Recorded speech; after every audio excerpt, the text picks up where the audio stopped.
جو انسان اللہ سے ملاقات کرنا چاہتا ہے اسے کیا کرنا چاہیے؟ ایمان مقدم ہے یا عمل؟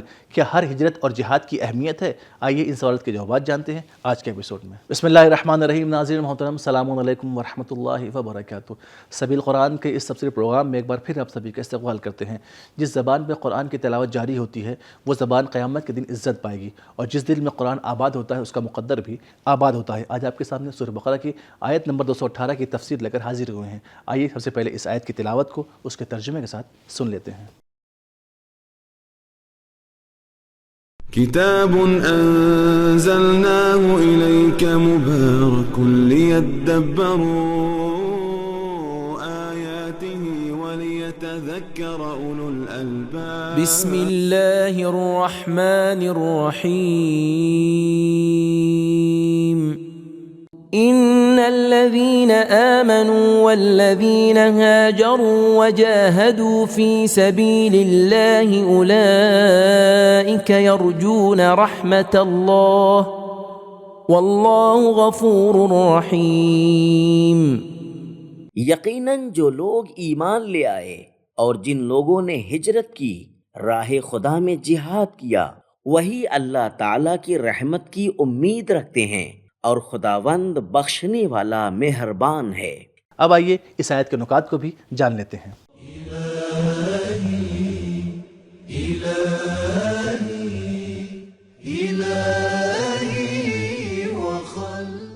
اس آیت کے شان نزول میں، جو کہ گزشتہ آیت کا تسلسل ہے، میں فرمایا گیا ہے کہ وہ مومنین جنہوں نے ہجرت و جہاد کیا ہے لیکن ماہ رجب کے چاند کو ماہ جمادی الثانی کے ساتھ غلطی سے ملا دیا ہے اور قتال و جھگڑا انجام دیا ہے، وہ پریشان نہ ہوں، کیونکہ ان کی غلطی قابل معافی ہے۔ ان کا ارادہ گناہ کو انجام دینا نہ تھا۔ عمل کے بغیر امیدیں لگائے رکھنا آرزوؤں کے سوا کچھ نہیں ہے۔ چنانچہ سورہ کہف کی آخری آیت میں پڑھتے ہیں، فَمَنْ كَانَ يَرْجُو لِقَاءَ رَبِّهِ فَلْيَعْمَلْ عَمَلًا صَالِحًا وَلَا يُشْرِكْ بِعِبَادَةِ رَبِّهِ أَحَدًا۔ سورہ کہف آیت نمبر 110۔ یعنی جو اپنے پروردگار کی ملاقات اور اس کے قرب کو پہنچنے کی امید رکھتا ہے، اسے چاہیے کہ نیک اعمال بجا لائے اور اپنے رب کی عبادت میں کسی کو شریک نہ کرے۔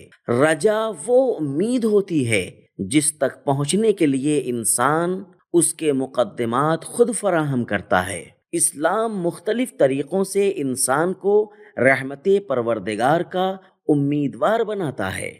مایوسی اور نا امیدی گناہ کبیرہ ہے۔ خداوند متعال فرماتا ہے، میں اپنے مومن بندے کے گمان کے قریب ہوں، اگر وہ میرے متعلق اچھا گمان رکھتا ہے تو میں بھی اسے نیکی عطا کروں گا۔ کافی جلد نمبر 2 صفحہ نمبر 72۔ انبیاء اور فرشتے مومنین کے لیے دعا اور استغفار کرتے ہیں۔ سورہ غافر آیت نمبر 7، سورہ ابراہیم آیت نمبر 41۔ خدا کی طرف سے ملنے والا ثواب عمل کی نسبت کئی گنا زیادہ ہوتا ہے۔ سورہ بقرہ آیت نمبر 261۔ توبہ کا دروازہ کھلا ہے۔ سورہ نساء آیت نمبر 18۔ مومن کا مشکلات میں گھر جانا اور اس کا مصائب میں مبتلا ہونا اس کے گناہوں کا کفارہ بن جاتا ہے۔ بہار جلد نمبر 81 صفحہ نمبر 176۔ خداوند عالم مومن کی توبہ قبول کر کے اس کی برائیوں کو نیکیوں میں بدل دیتا ہے۔ سورہ فرقان آیت نمبر 70۔ ترجمہ تلاوت اور اس آیت کے نکات کو جان لینے کے بعد اب آئیے اس آیت کے پیغامات کو بھی جان لیتے ہیں۔